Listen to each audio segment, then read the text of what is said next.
Hey everybody, it's Josh. I'm gonna do my second video today because it's a beautiful day. It's a beautiful day. About 70 degrees out and just gorgeous. I wanted to talk about wrestling with God. And while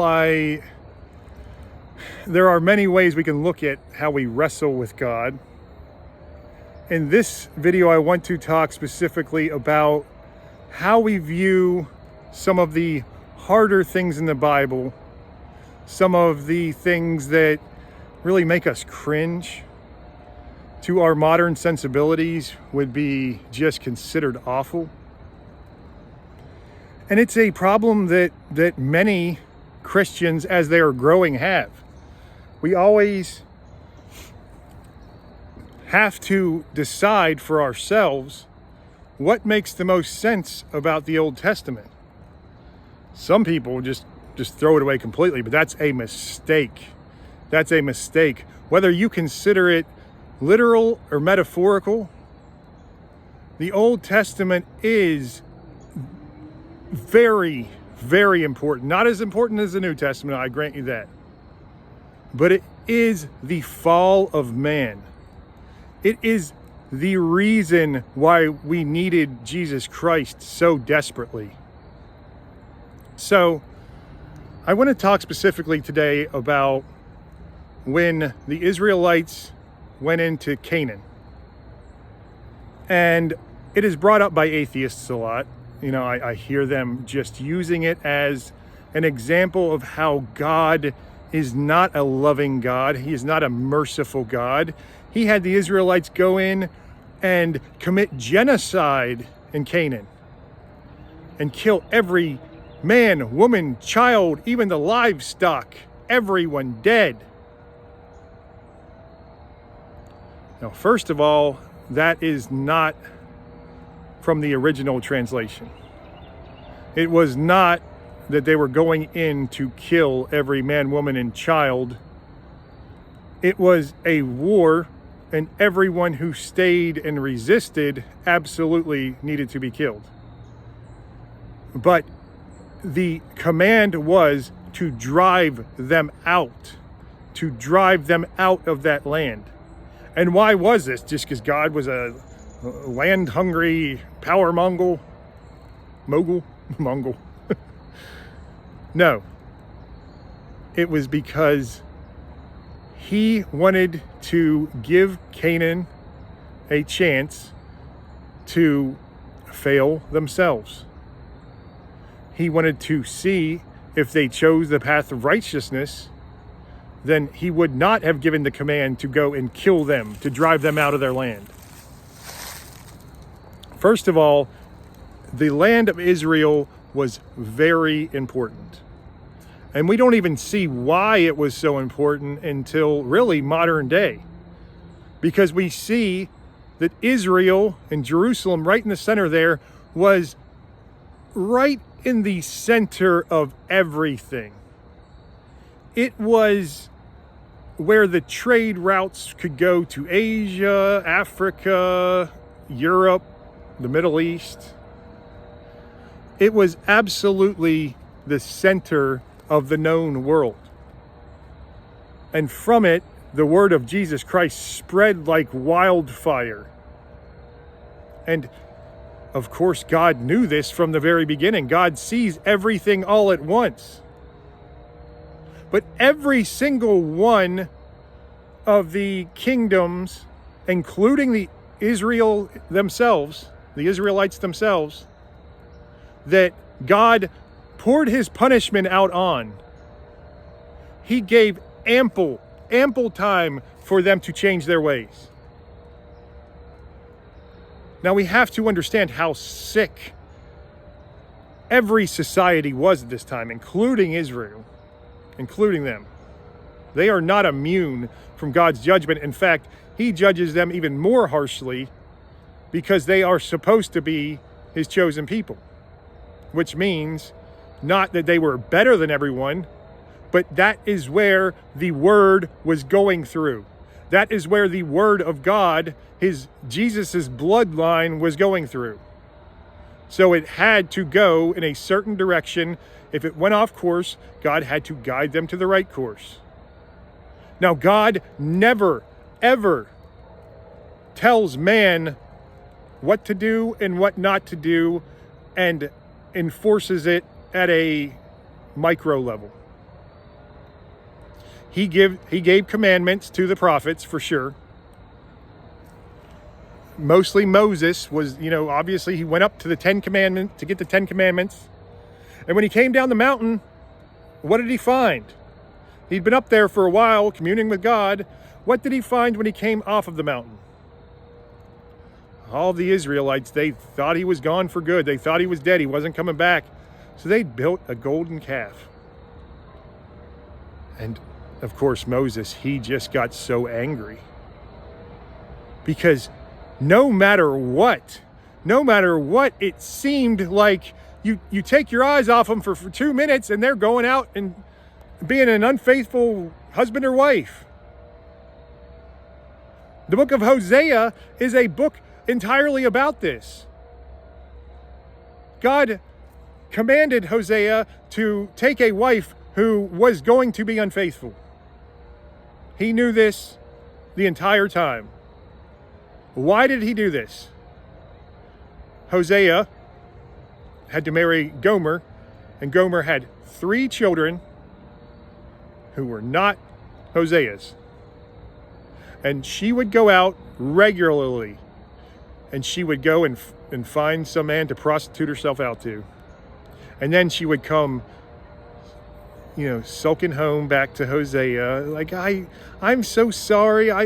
You're the best to me. I just sometimes forget how much that you love me and how much you give me and how great it is with you. And then a couple days later, she'd be out prostituting herself out again. Why did God make one of his prophets marry a woman like that? Because he was teaching his people and all the people who read the story or heard the story about how he feels with us unfaithful. We're always unfaithful.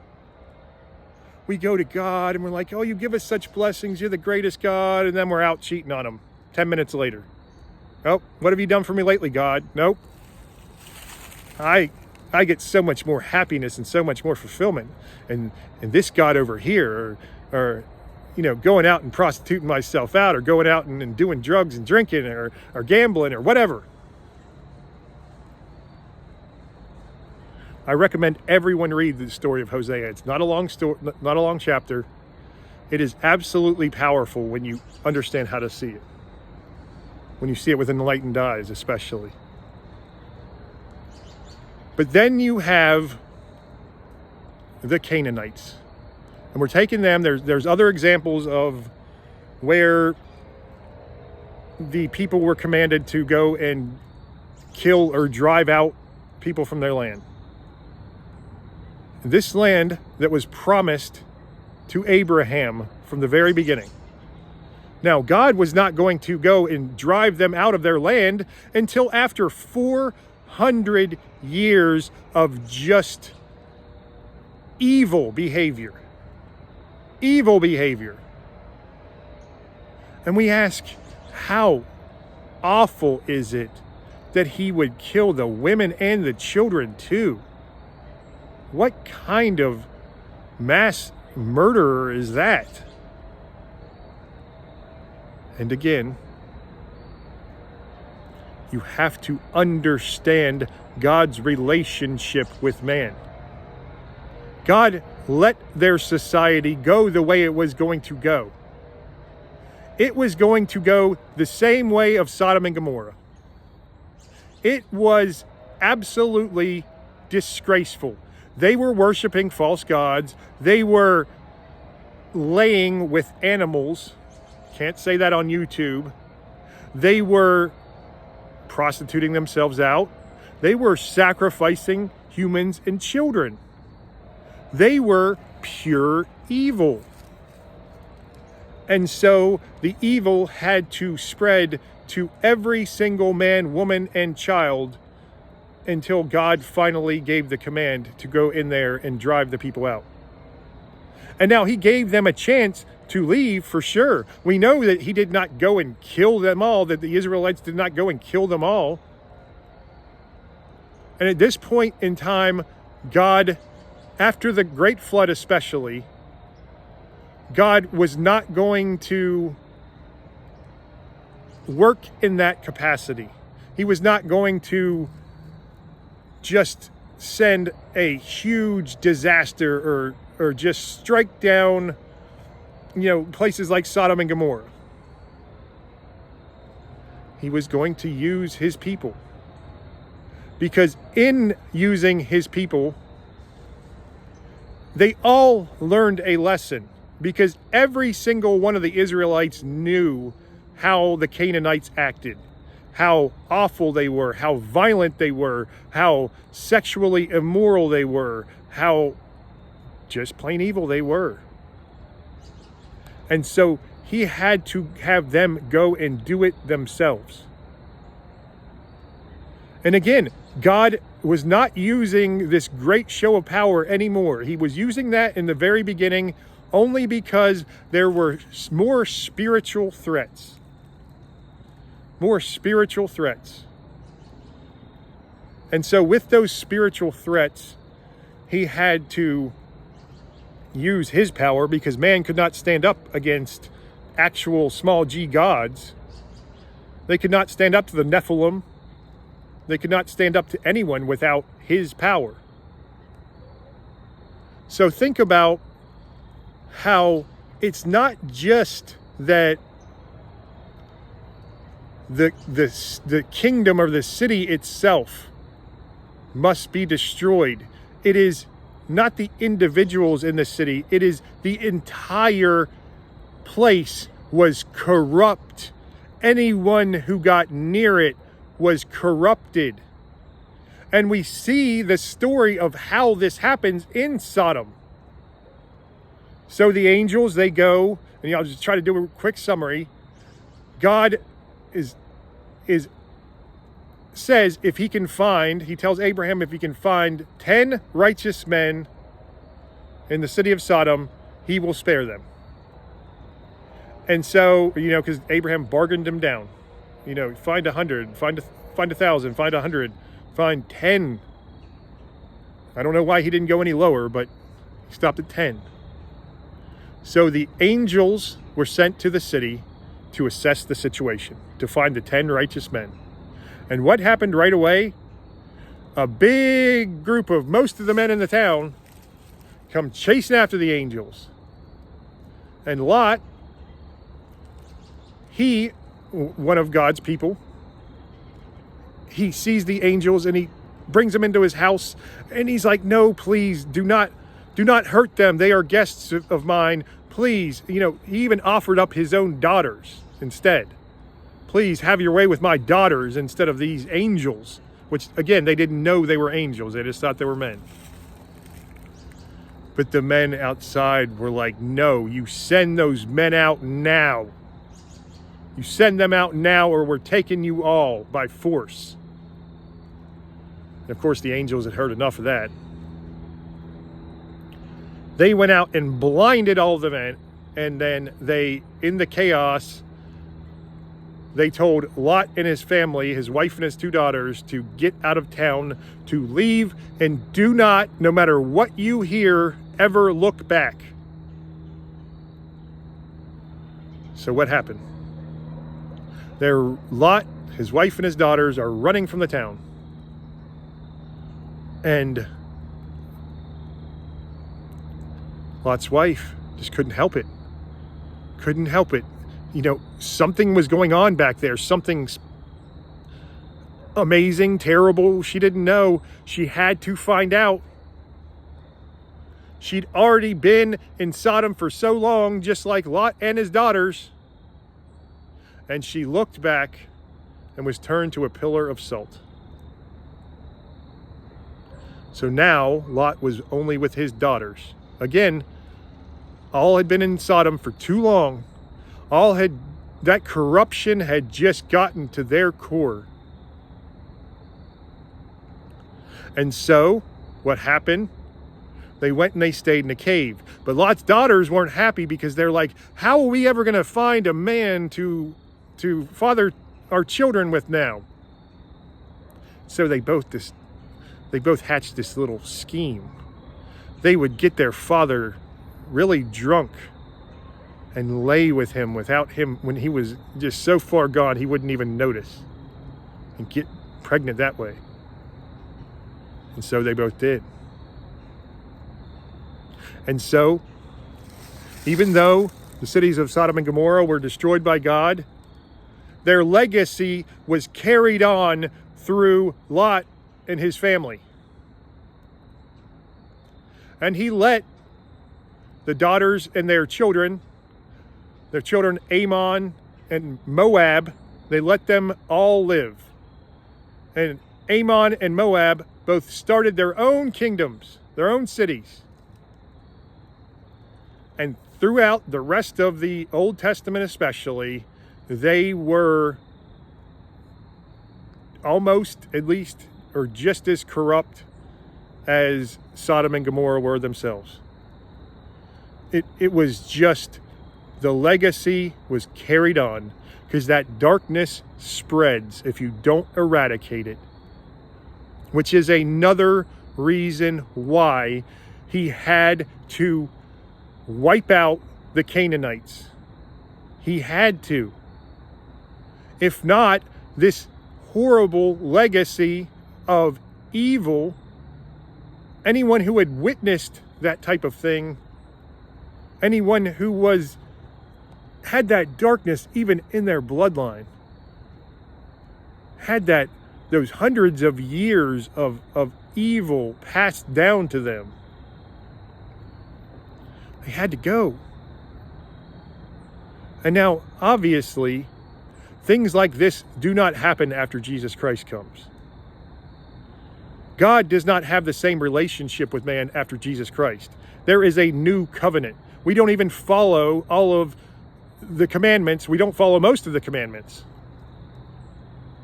Only the one Jesus and the apostles tell us to follow. But I understand how hard it is to see. They told him to kill the children and the women?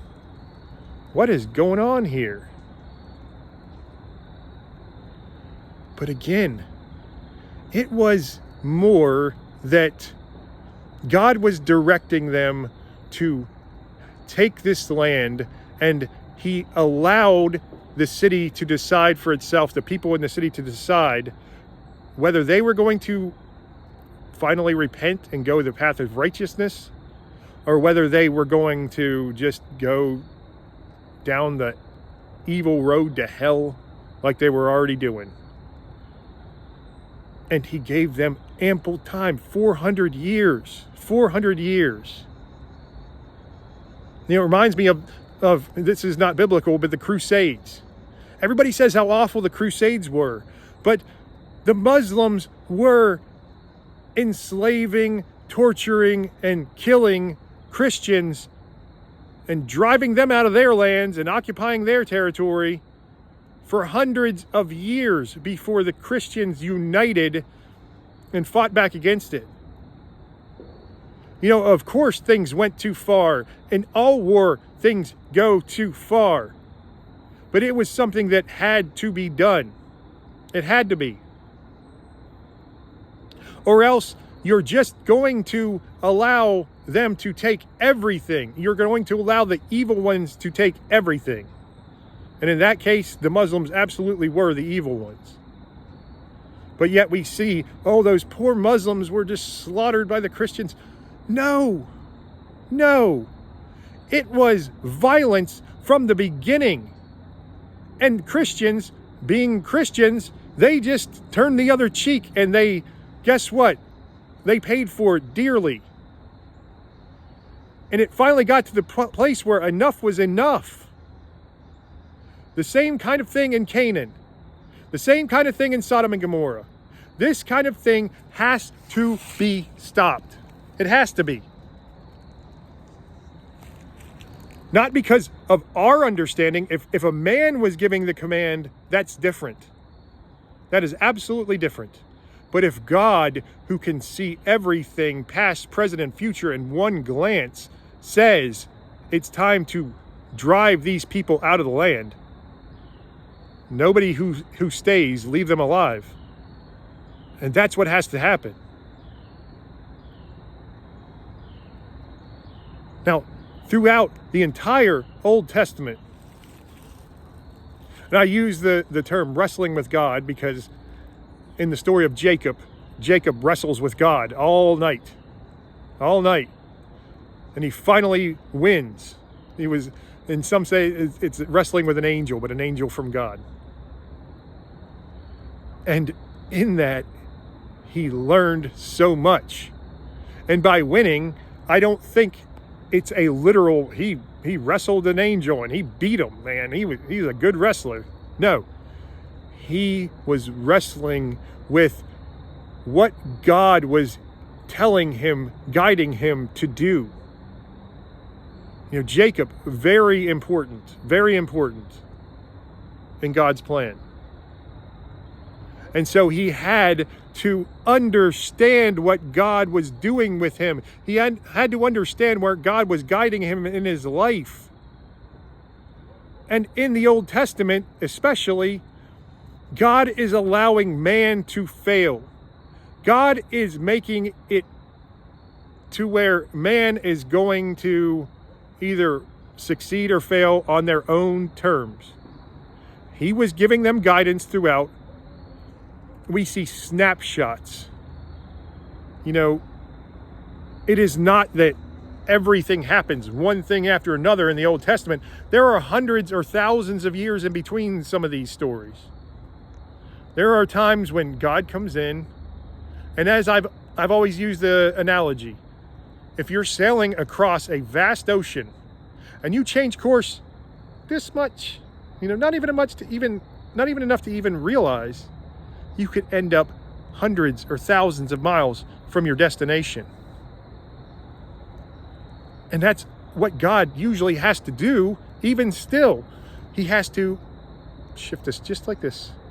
We're broken, we're righteous. Broken, righteous. So, when trying to understand the harder stories in the Old Testament, please take into account so many things. You have to understand first and foremost how God relates and guides his people. He does not come in a great show of power, and he has not done that since the very early times when he had to because of spiritual threats. He lets the people and their own failures and their own mistakes and their own evilness, he lets them end up where he needs them to end up. Again, sometimes he'll, like this. Sometimes he'll pour his judgment out on his chosen people. They were only his chosen people because that's where Jesus Christ came from. That was the bloodline of Jesus Christ. And Jesus had to be in that area, in Jerusalem, in Israel. He had to be. For God's plan. If you're trying to understand God's plan, then of course you're going to disagree or be like, that seems evil right there. What kind of evil God does that?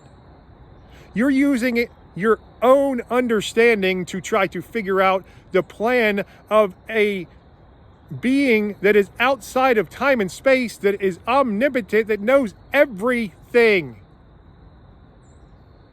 And we don't have a clue. Which is why, you know, when I hear people saying they're prophesying, or when I, you know, think about how my relationship with God should go, I don't have expectations. I don't have my own plans for barely anything. Sometimes, obviously, I gotta let my wife make some plans. knowing in the back of my mind, oh, it's got a good chance of not happening. At least not the way you think. But I don't, no matter what happens, of course there's going to be, oh, you're going on a vacation. Nope. Death in the family or something. Got it. Not going on vacation anymore. Not doing something fun. You're going and you're grieving. Or something like that. And you think, oh, you have your own expectations for things, and you're like, wow, God is just cursing me. God is just throwing me in these horrible situations. What did I do wrong? He's not cursing you. He's guiding you. And the road to heaven goes straight through hell. That is where we are forged into the people we are going to be. That is where everything that needs to happen in our life, we are prepared for. If we don't go through the fires of hell, we will be too weak to withstand anything that we face. Any kind of spiritual threat, any kind of physical threat, anything. We will crumble and we will fall. And there are many who do, unfortunately. But when wrestling with God, you have to take into account so many things. Don't think, oh yeah, of course, if a man says, go in and kill this whole city of innocent people, of course, that's awful. When God tells his chosen people to go in and kill a city that is corrupted to the core, that has been for 400 years, maybe he knows something. Don't you think he might be onto something there?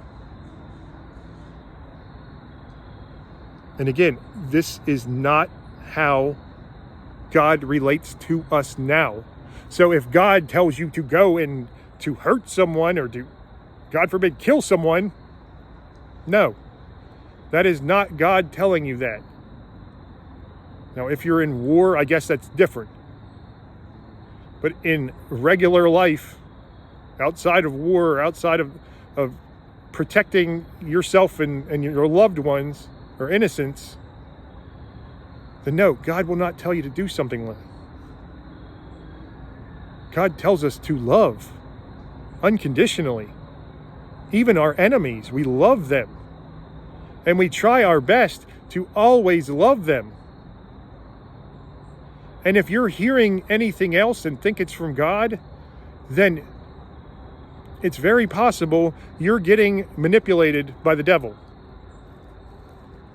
It's very possible that you are just on a crash course to hell. And not in the way that God is leading you. You are listening to voices in your head that are not of God. So pray and meditate. Come out into nature. Let heaven and nature sing to you, right?